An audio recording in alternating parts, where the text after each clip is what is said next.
중국을 국빈 방문 중인 이재명 대통령. 석자 얼음이 한꺼번에 언 것도 아닌데 한꺼번에 다 녹겠냐는 시진핑 주석의 말을 직접 전했습니다. 중국이 명확히 의사를 표현한 거라며 봄은 갑자기 오지 않는다. 한류 제한령, 한한령 해제에 대한 점진적인 실무 협의가 이뤄질 거라고 설명했습니다. 이 대통령의 상하이 현지 기자회견 영상으로 정치훈 시작합니다. 한국 정부는 한한령은 없다라고 계속 말해왔죠. 그런데 이번에는 좀 표현이 다른 점들이 있었습니다. 석자 얼음이 한꺼번에 언 것도 아닌데 한꺼번에 다 녹겠냐. 봄도 갑자기 오진 않아요. 시간이 필요하죠. 실무부서에서 이제 구체적 협의를 하라고 말씀하셨기 때문에 실제 협의가 이루어질 겁니다. 역사의 올바른 편에 서서 전략적 선택을 해야 한다라고 모두 발언에서 발언을 했는데 저는 그 말씀을 공자 말씀으로 들었죠. 착하게 잘 살자. 뭐 그런 의미로 저는 이해했습니다. 네, 오늘의 정치온 복귀왕 민주당 의원 권영진 국민의힘 의원과 함께합니다. 어서 오세요. 안녕하세요. 네, 정청래 대표는 이재명 대통령이 중국에서 선물 보따리를 잔뜩 들고 올 거라고 했고 또 우리 문화예술인들은 한류 제한령, 한한령 해제를 기다리고 있을 텐데 봄은 한꺼번에 오지 않는다, 갑자기 오지 않는다 이런 얘기를 했습니다. 어떤 의미일까요? 네, 이재명 대통령께서 그 판다를 우리 다시 임대해 줄 수 있겠느냐 이 말을 하시니까 이에 대한 응답으로서 이제 봄은 갑자기 오지 않는다. 석자 얼음이 한꺼번에 녹지 않고 과일은 익으면 저절로 떨어진다. 이것은 좀 기다리자라는 뜻 아니겠습니까? 하지만 단계적으로 해결하겠다라는 어떤 그 의사를 비친 것 같은데요. 우리가 한류의 출발 그러면 중국 시장에서 우리 문화예술인들이 가서 선풍적인 인기를 얻고 이것이 전 세계로 확장되어 나가는 과정 속에서 한류는 곧 대한민국의 상징, K-팝 이제 이렇게 연결이 됐던 것인데 그것이 사드 배치 이후에 대한민국과의 문화 교류를 제한하면서 문화뿐만 아니라 경제 영역까지도 굉장히 줄어들었단 말이죠. 네. 과거 30% 이상 갔던 어떤 수출 수입량도 지금 20%로 좀 떨어져 있는 상황이고 제일 가까이 있고 서로에게 득이 되면 득이 되지 손해가 될 일이 없는 경제 협력도 현재 영향을 받고 있는 상황이기 때문에 이재명 대통령은 국빈 방문을 한 김에 지금 얼어붙어 있는 중국 관계를 풀지 하면 안 된다라는 것이 첫 번째 숙제였을 것 같아요.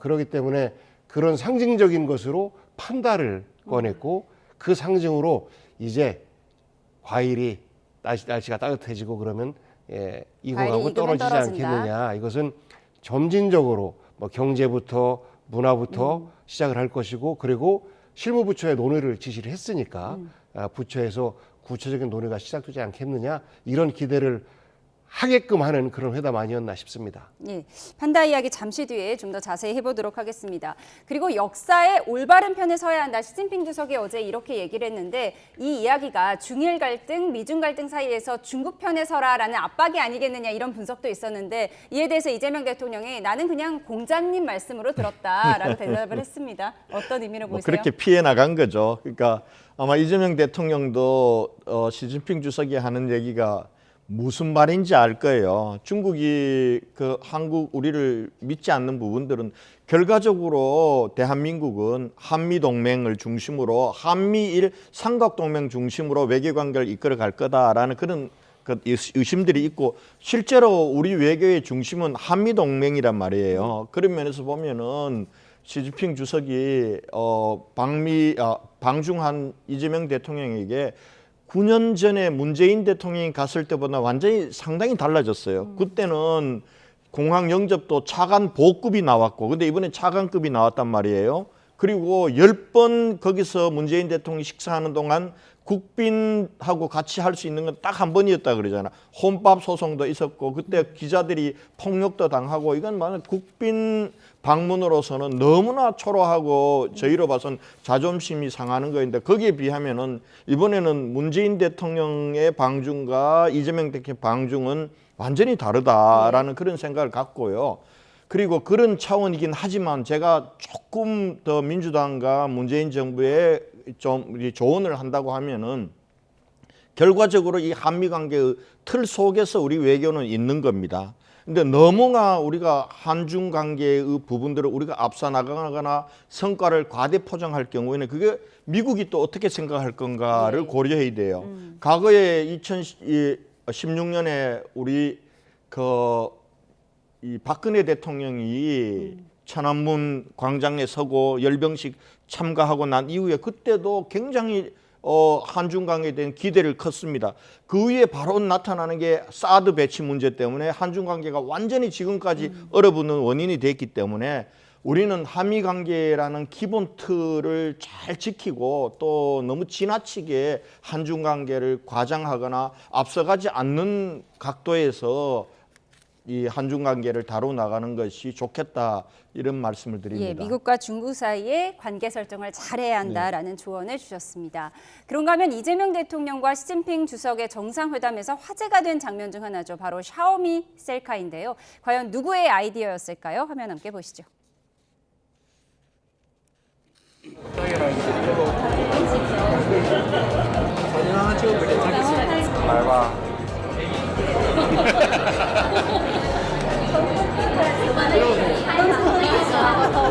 이렇게 해서 야, 지금 나 받지 마시고.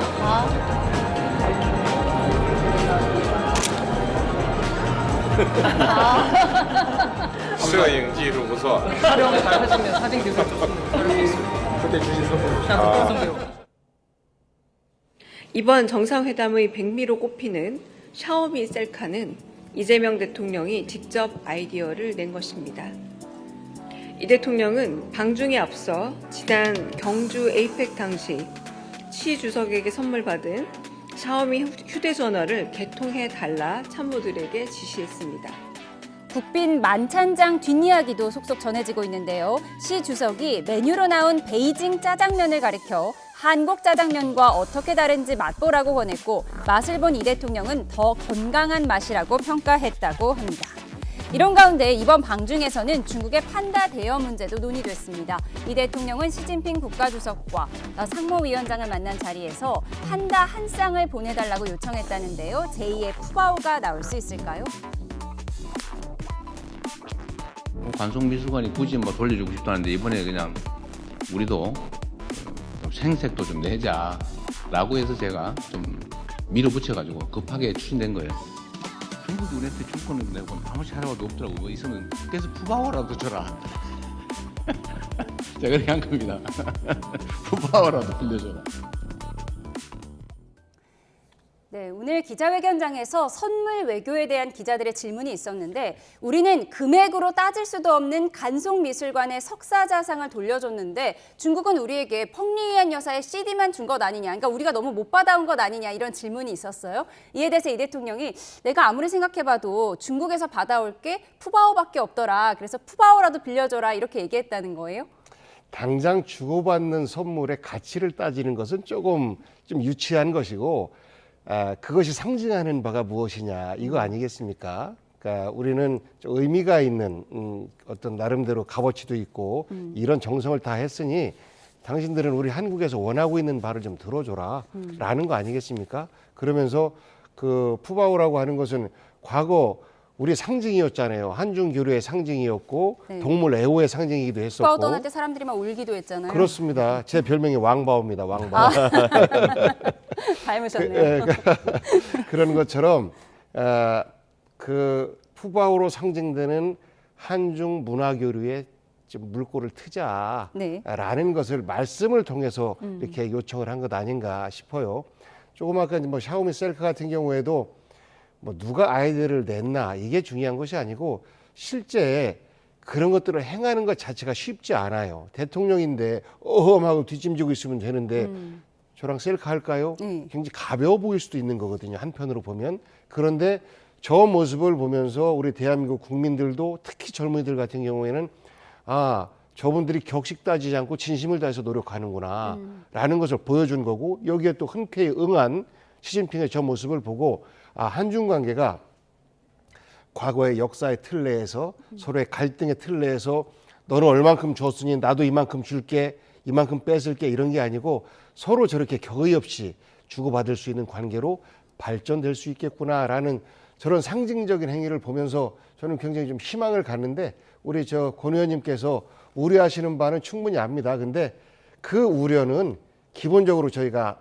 한미동맹의 틀 내에서 그 모든 것들이 진행된다라는 전제 속에서 진행되기 때문에 지금은 얼어붙어 있는 한중 관계를 잘 풀 수 있는데 우리가 아이디어를 모을 때 아닌가 싶습니다. 사실 어제 출연하신 김성태 의원님도 이렇게까지 이 샤오미 셀카를 보면서 이렇게까지 중국에 환심을 사야 하느냐 이런 의문을 주시긴 했거든요. 네, 판다 한 쌍을 광주 우치동물원에 대여해달라 이렇게 장소까지 특정해서 요청을 한 거예요. 어떻게 보셨어요? 뭐 판다가 오게 되면은 광주 우치에 가는 게 그게 국가 거점 이 동물원으로 작년에 지정이 돼 있기 때문에 근데 지금 우치 동물원에는 판다 수용 시설이 없어요. 그래서 아마 새로 지어야 될 거예요. 아마 그까지 대통령께서 알고 말씀하셨는지는 모르겠지만은 뭐 판다를 통해서 한중 관계가 좀 그동안 많이 서먹서먹하고 했던 부분이 가까워질 수 있다면은 아마 저는 뭐 그건 좋은 거라고 보고요. 그리고 또 저 대중 정치인으로서 뭐 여러 가지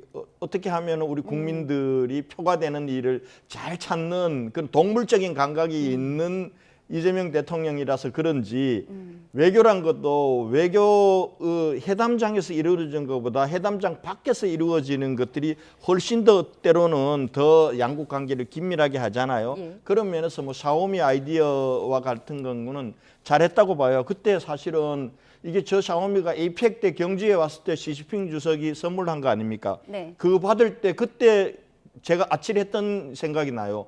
이거 보완되는 겁니까? 그랬더니 백도 한번 보라고 이래서 야 이거 자칫하면 결례될 텐데 이렇게 했는데 이번에 가서 당신이 준 건 나 이 개통해서 잘 쓰고 있어. 이런 표로 딱 넘어가는 걸 보면 그건 뭐 나는 잘했다고 봐요. 잘했다고 보고 결과적으로는 한한령을 풀고 싶었을 텐데 중국은 이것까지 확 풀어줄 마음이 아직 없는 거예요. 그래서 뭐 석자 얼음에 얘도 들고 그러고 또 과일이 익으면은 언젠가는 떨어진다. 익을 때까지 기다리자. 이렇게 해서 완곡하게 천천히 가십시다. 이렇게 표현한 거거든요. 그래서 이 부분과 관련해서는 아마 조금씩 진전은 있을 테니까 너무 급하게 가지 말자. 그리고 너무 과장해서 선전하다 보면은 또 다른 또 나쁜 일도 있을 수 있다 이런 말씀 드리고 싶어요. 예, 청와대는 위트로 마음을 여는 특유의 감성 외교였다 이런 평가를 내놨는데요. 과연 문화예술인들이 기다리는 한한령 해제까지 이어질 수 있을지 지켜보도록 하겠습니다. 저희는 다음 키워드로 가겠습니다. 장동혁 국민의힘 대표 오늘 오전 계엄과 탄핵의 강을 건너 미래로 가겠다는 쇄신안을 발표했습니다.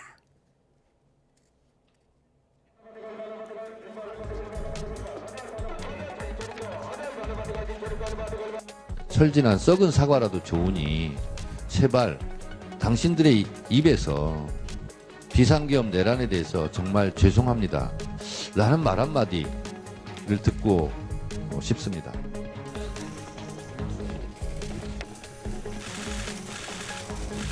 (2024년 12월 3일) 선포된 비상계엄은 상황에 맞지 않는 잘못된 수단이었습니다. 계엄과 탄핵의 강을 건너 미래로 나아가겠습니다.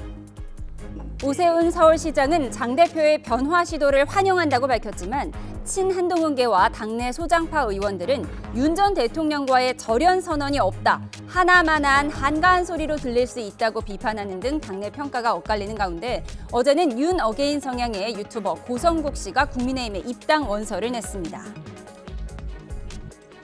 저 같은 사람도 입당하면 받아주나요? 입당에 제한이 있겠습니까, 박사님? 환영하겠습니다. 게다가 신임 윤리위원장에 선출된 윤민우 교수의 과거 발언들이 당의 방향성에 대한 우려를 더하고 있는데요. 민주당은 내란 세력과의 단절 없이 눈 가리고 아웅한 격이다, 대국민 기만쇼다라는 등 장 대표 사과를 둘러싼 비판을 쏟아내고 있습니다. 네. 탄핵과 계엄의 강을 건너겠다 장동혁 대표의 쇄신안 발표가 있었는데 원래 내일 발표하겠다고 했는데 앞당겨서 발표를 했습니다. 이게 윤석열 전 대통령과의 절연을 선언한 것이냐 아니냐 지금 논란이 분분하거든요. 예. 뭐 장 대표가 고민 끝에 뭐 오늘 이렇게 당의 혁신안을 발표했는데 사실은 뭐 지금 우리 당이 위기 그 정도가 굉장히 심각하잖아요. 네. 국민들로부터 지지라든지 이런 부분들로 지금 여건이 이렇게 정말 많은 실정과 그리고 또 한편으로는 의회 폭출을 하고 있는데도 불구하고 그 반사 이익조차 우리가 오지 않는 거는 우리 스스로 국민들에게 과거에 대해 잘못에 대해서 사과하고 과거와 분명하게 절연할 것은 절연하고 미래로 나가는 모습을 보여준다라는 것이 혁신에 대한 요구였는데 오늘 뭐 긍정적인 측면도 있고 아쉬움도 있었다고 생각합니다. 그동안 뭐 우리 당이 여러 차례 경험에 대해서 잘못되었다 사과는 했지만은 국민들께서는 계속해서 요구하는 이유는 결국은 장동혁 대표가 취임한 이후에 뭐 윤석열 전 대통령을 면회 가서 그냥 조용히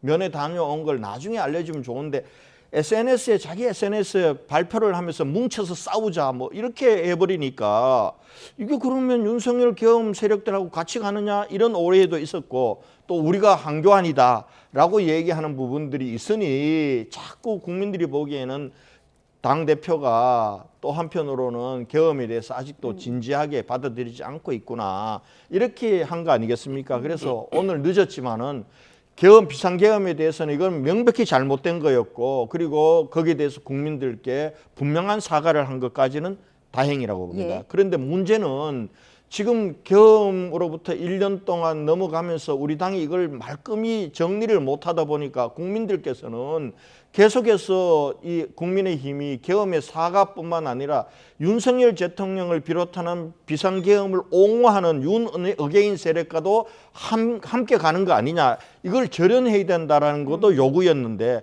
오늘 그 부분들은 없었어요. 그 부분들은 없고 과거와 관련해서는 사법부의 판단과 역사의 평가에 맡긴다라고 하는 거는 저는 아쉬웠다고 봅니다. 예. 아마 국민들이 볼 경우에는 이 얘기를 듣고 정말 윤석열 대통령 그리고 비상계엄 옹호 세력들 윤어게인 세력과 절연을 하려고 하는 건가? 라는 거에서 아직 퀘스천 마크가 있었다. 예. 이런 면에서는요. 저는 좀 더 뭐 우리가 혁신하고 하는 게 한마디 당대표의 이번에 오늘 입장 발표로 끝나는 문제가 아니잖아요. 국민들이 부족하다고 말씀하고 생각하시면은 더 근본적인 혁신안을 내놓는 게 좋겠다라는 생각이 듭니다. 그리고 고성국 유튜버가 당에 들어온 부분들, 이 부분들과 관련해서 과연 지금 저분은 이제 윤어게인의 선두주자인데 네. 물론 뭐 133만의 이제 뭐 팔로워들을 가지고 있는 인기 유튜브인데 과연 그분이 들어오는데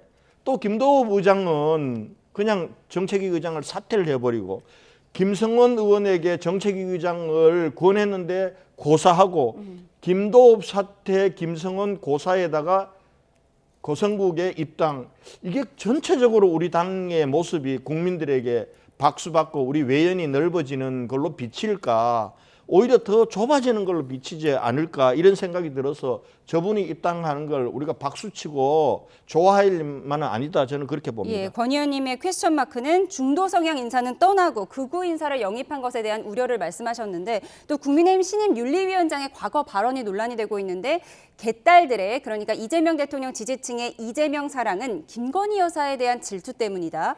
또 내년에 한국 총선에 중국이 개입할 동기가 있다. 이런 얘기를 과거에 한 적이 있단 말이에요. 저런 사람들이 다 부정선거와 관련된 주장을 하는 사람들과 맥이 다 있지 않습니까? 정치인은 말로 하는 게 아니고 본인이 걸어온 길로 증명하는 겁니다. 그렇기 때문에 장동혁 대표가 지금 저 말을 하는 것에 대해서 위험하니까 급하게 턴하는 척 하는구나. 하지만 실제 속내는 속옷은 그대로 다 두고 실제 속옷을 갈아입고 몸을 씻어야 되는데 목욕을 해야 되는데 그대로 다 두고 겉옷만 갈아입는 꼴이다. 이런 말이 나오는 거잖아요. 그러니까 본인의 과거 당대표로 되고 나서 지금까지 행보는 윤어게인이었어요. 그런데 갑자기 계엄은 잘못되었다라고 요구를 받아들여서 사과를 해요. 그런데 말씀하신 것처럼 극우 유튜버가 입당이 되고 극우적 사고를 가진 사람이 여의도 연구소 여의도연구원 부원장이요. 부원장으로 오고 윤리위원회로 오고 이럽니다. 말과 행동이 완전히 다른 거잖아요. 그 정치 불신이거든요. 정치인 말을 어떻게 믿어? 이런 말 했지 않습니까? 예, 말씀하신 부분을 저희가 짚어보겠습니다. 바로 겉옷 얘기하셨는데요. 장동혁 대표가 과거의 잘못을 반성하고 새로운 모습을 보이겠다며 국민의힘이라는 이름도 바꾸겠다고 밝혔습니다. 민주당에서는 옷 갈아입는다고 냄새가 사라지냐는 반응도 나왔습니다. 영상으로 보시죠. 폭넓게 정치 연대도 펼쳐 나가겠습니다. 누구와도 힘을 모으겠습니다. 전 당원의 뜻을 물어 당명 개정을 추진하겠습니다. 보수 정당의 당명 개정 역사가 깊습니다. 민주자유당에서 신한국당, 또 한나라당, 새누리당, 그리고 자유한국당을 이어서 저희 과거 영상들을 이렇게 하나씩 보여드리고 있습니다. 그리고 미래통합당을 거쳐 지금의 국민의힘이 됐는데요. 민주당에서는 당명 개정에 대해 평가절하했습니다. 들어보시죠. 예, 여러 차례 보아왔던 장면입니다. 옷을 갈아입는다고 그래서 안에 몸이 정갈하게 정리되지 않는다면 냄새가 사라질 수 있겠습니까? 하여튼 그런 당명 개정을 통해서 과거를 덮고자 했던 그런 역사를 국민은 잘 기억하고 계십니다. 네, 국민의힘 당명의 역사, 저희 PD가 이렇게 옛날 그림을 하나하나 찾아서 이렇게 예쁘게 편집을 했는데요. 어떻게 보셨어요? 다음 당명은 뭐가 될 걸로 예상하세요?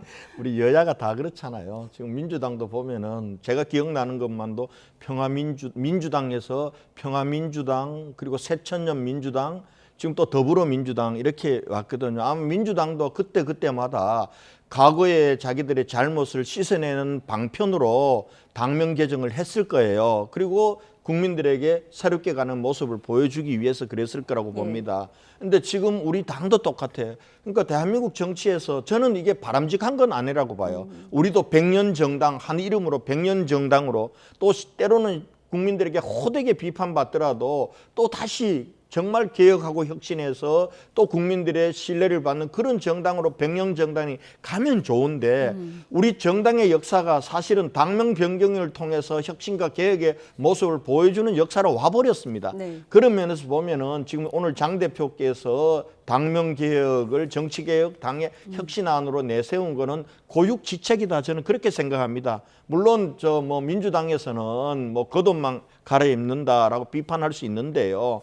민주당도 똑같은 일을 반복해 왔어요. 그래서 그렇게 되지 않도록 진짜 과거의 잘못을 완전히 재련하고 미래로 나가는 모습을 보여주려면은 당명 개정 속에 담긴 것이, 저는 그런 면에서 좀 아쉬운 게 윤석열 대통령을 비롯한 비상계엄 옹구 세력과는 완전히 우리 재련하겠습니다, 그런 각오와는 결별하고 이제는 새로운 미래로 정말 더 민주적인 정당으로, 그런 정당으로 나가겠습니다라는 게 있었으면 좋았겠다, 이런 생각이 들고요.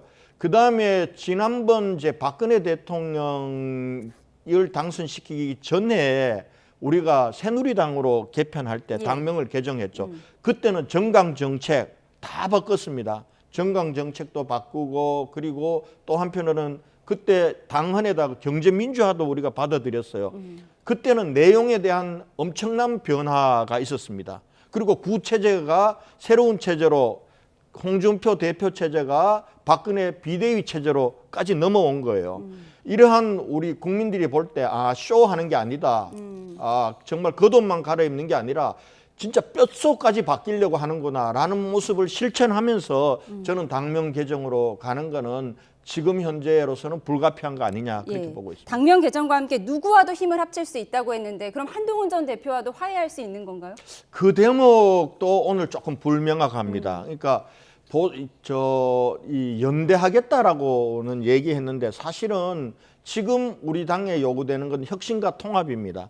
우선 당내의 통합과 화합부터 만들어야 되는데, 그러면은 지금 통합하자, 화합하자 하고는 당무감사위원회에서 가정문제가 단계 이 감사하고 윤리위원회까지 구성해서 지금 징계할 태세 아닙니까? 예. 그럼 이걸로 과연 당내의 통합 화합이 되겠냐? 이 걸림돌이 제거하겠다는 거 아니냐? 그런데 국민들이 보시기에는 야, 그러면 지난번에 이준석도 저렇게 모질게 내치더니 또 한동훈까지 내치냐? 저는 이렇게 읽히기가 십상이라고 봅니다. 그런 면에서 통합과 화합을, 당내의 통합과 화합의 방안도 이번에 제시했으면 더 좋을 법했다라는 생각이 듭니다. 알겠습니다. 저희는 다음 키워드에서 민주당 이야기 해보겠습니다. 다음 키워드 열어주시죠. 강선우 의원이 김경시 의원에게 받은 것으로 전해진 1억 원의 행방이 묘연합니다. 김병기 의원과의 대화에서 1억 원을 보관하고 있다고 지목된 전직 사무국장이 10시간 넘는 경찰 조사를 받았는데요. 혐의를 모두 부인했습니다.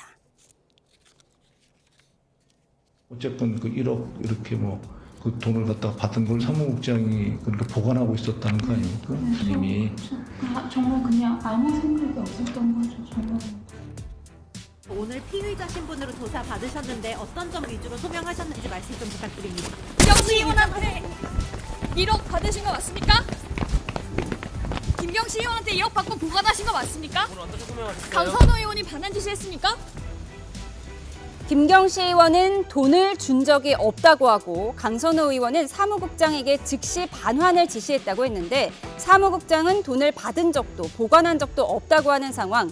도피성 출국을 한 것으로 의심되는 김경시 의원이 돌아와 조사를 받아야 이 미스터리가 풀릴 수 있을까요? 네, 녹취록을 들어보면 강선우 의원은 사무국장이 받았고 그 반환을 지시했다고 하는데 사무국장은 받은 적이 없다는 거예요. 그리고 김경시 의원은 준 적이 없다는 거예요. 그럼 이 1억 원은 어디에 있는 거죠? 네, 그 말씀 드리기 앞서서 조금 전에 이제 당명 개정과 관련해서 민주당은 70년 역사를 가진 정당이다라고 이야기를 합니다. 이름은 바꿨으나 민주당이라는 역사는 70년을 유지해왔다라고 하는 거예요. 저는 국민의힘도 예를 들어서 당명이 바뀌면 지금부터 1년 차입니다 라고 말할 수 있는 그런 변화가 있었으면 좋겠다라는 말씀을 좀 드리면서 이 부분은 사실 좀 부끄럽습니다. 저도 입에 올리기가. 공천원금과 관련된 논란이 민주당에서 제기됐다라는 것 자체가 좀 부끄러운 일이고, 그리고 실제 녹취를 들어보면 1억은 누군가 받긴 받은 것 같은데 실제 지금 와서는 당장 당사자들은 부인하고 있고, 그리고 그 핵심 당사자는 현재 출국태에 있어서 조사가 불가능한 상황이고, 이런 부분들이 실제 저희들의 부끄러움입니다. 그래서 이 부분은 하루라도 빨리 명명백백하게 밝히고 강선우 의원을 비롯해서 그 보좌관도 아마 지금쯤은 서로 책임을 최소화시키고 최소한의 처벌을 받기 위한 어떤 발버둥을 서로 치고 있는 것 같은데, 그래도 손바닥으로 하늘 못 가립니다. 하루라도 빨리 국민 여러분께 밝히고 잘못된 부분에 대한 책임을 지는 모습 필요합니다. 네, 지금 저희 기자들이 취재한 바에 의하면 원래 김경시 의원이 이번 주말에 돌아올 예정이었는데 경찰이 좀 더 빨리 돌아와라 이렇게 조율하고 있는 중인 것 같습니다. 어쨌든 핵심 피의자 김경시 의원이 돌아와야 이 미스터리가 풀리는 건데 경찰이 출국 금지를 하지 않은 것에 대한 비판은 있을 수밖에 없잖아요. 그렇죠. 아니 1억 원을 받았다라는 거는 강선우 의원이 스스로 실토한 거 아니에요. 근데 제가 볼 때는 과연 보좌관한테 그때 녹취에서는 이게 조금 석연찮게 보좌관이 받았다. 자기가 직접 안 받고 보좌관이 받아서 돌려주라고 몇 번 해서 돌려준 것까지 하긴 했다고 얘기하는데, 그 보좌관은 나는 전혀 모르는 일이라고 얘기하잖아요. 그럼 과연 그 돈을 보좌관이 진짜 받은 게 맞을까, 이런 의심이 드는 거예요. 보좌진은 정말 안 받았어요. 보좌진은 안 받고 본인이 직접 받았는데 보좌진이 받은 것처럼 핑계를 댔을 수도 있다는 거예요. 그런데 사실은 이걸 가장 잘 아는 사람은 김경이란 말이에요. 네. 보좌진 아무리 조사해봐야 안 나올 거라고요. 그러면은 김경인데, 아니 김경이 당사자는 지금 미국으로 가버린 거예요. 근데 이걸 묘하게 보면 보세요. 12월 29일 날이 이게 MBC에서 이 문제가 먼저 터뜨려진 겁니다. 그리고 그날 바로 고발장이 접수됐어요. 이틀 후에 김경시 의원은 미국으로 가버린 거예요.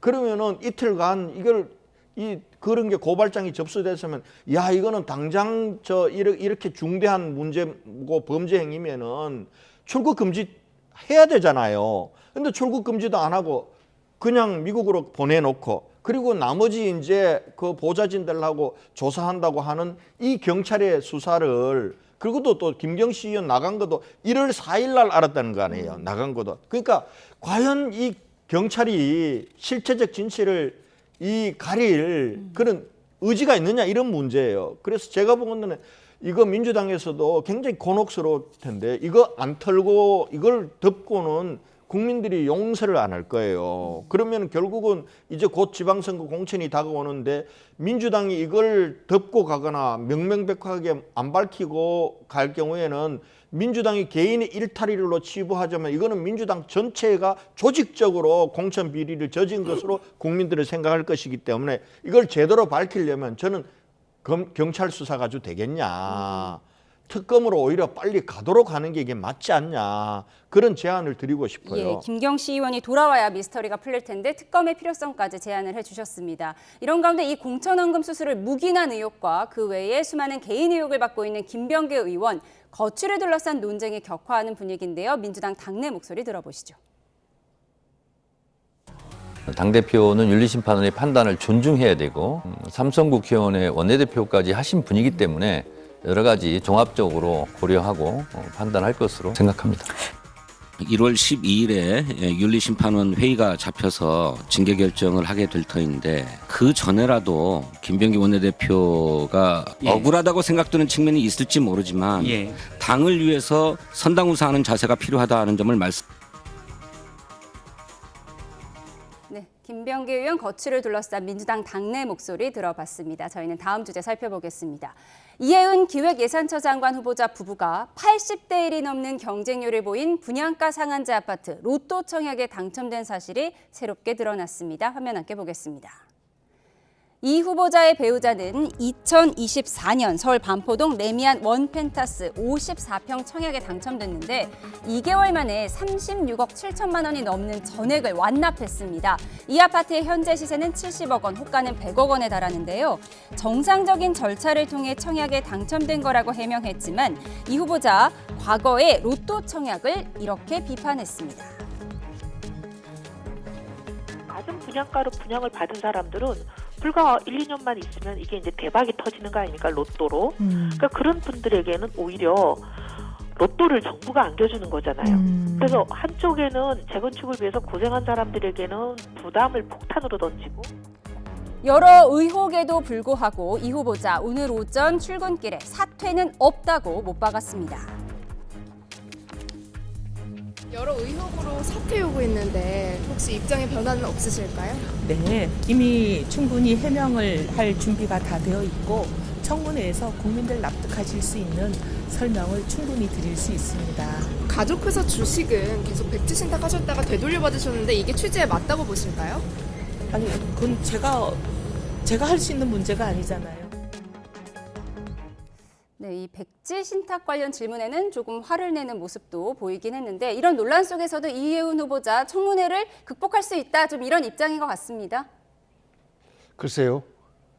국민들께서 과연 이해를 할 수 있을까라는 걱정이 좀 들기도 하는데 기본적으로 통합의 상징으로 새롭게 시작되는 기획예산처 장관을 야당 인사 중에서 뽑았던 것이고 또 그 기획 재정 분야, 예산 재정 분야의 전문가이기 때문에 선택을 했던 것인데 그 본인이 그동안 민주당을 공격할 때 그리고 문재인 정부와 그 이전 정부를 공격할 때의 그 공격 포인트가 본인에게 지금 부메랑이 되어서 돌아가고 있는 거 아니겠습니까? 저는 이번에 이해운 후보자를 보면서 이 부분은 여야 어떤 그 정쟁의 요지를 좀 빼고 실제 국민 통합의 가치와 그리고 후보자 검증의 가치 이 두 개 속에서 어떤 것이 더 지금 맞는 가치인지를 국민들 앞에서 좀 봤으면 좋겠어요. 그러니까 청문회까지 가게 되면 오히려 후보자가 상처를 더 많이 받고 또 이재명 정부에게 큰 부담도 될 것이다. 이런 우려 섞인 목소리도 많이 듣습니다. 하지만 이해운 후보 스스로가 부정하지 않았다라고 주장을 하고 있고 본인 스스로 현재는 뭐 돌파 의지를 보이고 있으니까 청문회 가보죠. 뭐 가서 잘못된 부분이 있으면 더 많이 혼나고 네. 후유증이 또 있을 수밖에 없는 것이고, 그렇지 않다라고 한다면 통합의 상징으로서 그 새롭게 만들어진 그 기획예산처 장관으로서 역할을 한다면 그 또한 의미가 있는 것 아닌가 싶습니다. 예, 후유증이 다만 있더라도 국민의 관점에서, 국민 정서상으로 볼 때 그동안 이해운 장관 후보자가 했던 여러 가지 비판의 목소리, 본인의 주장들, 이런 부분들이 결국은 본인은 빼고 주장했던 것처럼 보여서 굉장히 난감하긴 합니다. 예, 예전에 무주택자의 서름을 느끼고 있다는 인터뷰도 했었는데 지금 상가와 땅을 사서 수십억 원 시세 차익을 얻은 이해운 후보자가 또 로또 청약에 당첨돼서 36억 원을 완납을 하고, 그리고 또 이 아파트가 30몇 억에 올랐다는 거잖아요. 이게 국민 정서에는 조금 맞지 않는 부분이 있을 수 있을 것 같습니다. 아이고, 이거 제가 이거 얘기해야 되는지 모르겠어요. 이미 국민검증대에서는 부적격이죠. 그리고 저는 이재명 대통령이 정말 한쪽 색깔이 아니라 무지개의 내각을 구성하고 무지개의 통합을 하겠다는 것 좋은 생각이라고 봐요. 근데 사람을 잘못 골랐어요. 이해운 기획예산처 장관을 계속 강행한다고 이게 무지개 내각이 아니라 이제 자탕 내각이 다 돼버린 거 아닙니까? 그러면은 결국적으로는 지명 철회하든지 아니면 자진 사퇴해야 돼요. 근데 자진 사퇴와 지명 철회에 지금 계속 폭탄 돌리기를 지금 이해운 후보자하고 청와대가 하고 있는 거거든요. 그 사이에 국민들은 짜증 나는 거예요. 어떻게 저런 걸 계속 지켜봐야 되냐 이런 생각 하잖아요. 저는 인턴 직원, 그 어린 직원에게 막말이 아니죠. 폭언, 인격 살인에 가까운 얘기를 할 때 이미 노라고 그렇게 봤어요. 근데 그 이후에 그렇게 했던 사람이니까 계속해서 재산 문제, 재산 증식의 문제, 또 아들들의 과연 이게 이 수입이 없는 아들들을 합치면 47억 재산이란 거 아닙니까? 이거 증여세가 어떻게 됐느냐는 문제 계속 나오는 거예요. 추가적으로 갑질. 그건 저는 민주당에 정말 권하고 싶어요. 아마 청와대에서 아직까지 이 철회를 안 했기 때문에 민주당에서 그냥 사퇴하라 이렇게 얘기하기 어려울 거예요. 그러나 연초에 국민들에게 이렇게 스트레스 주면서 공청회를 해야 청문회를 해야 되겠어요? 하지 말자고요. 아니잖아요. 제가 우리 당에 있던 분한테 이렇게 너무 과혹한 표현을 하기는 싫지만은 장관으로서 자격이 없어요. 그러면은 자진 사퇴하는 게 맞아요, 저분이. 근데 저걸 안 하잖아요, 지금. 그러면은 여건에서 이제는 선택을 해야죠. 장관으로 자격이 없는 사람을 저렇게 계속해서 무지개 내각이라 그러면서 끌고 가서 잡탕 내각을 만들 거예요? 저는 민주당에서 청문회 안 해야 된다고 봅니다. 예. 이해운 후보자 책임 있는 적극 재정 구형을 공직자로서의 마지막 소명으로 삼겠다는 의지를 밝히긴 했는데요. 과연 청문회까지 갈 수 있을지, 또 청문회 문턱을 넘을 수 있을지 두 분의 의견을 들어봤습니다. 정치원 여기서 줄이겠습니다. 복귀학 민주당 의원, 권영진 국민의힘 의원과 함께했습니다. 고맙습니다.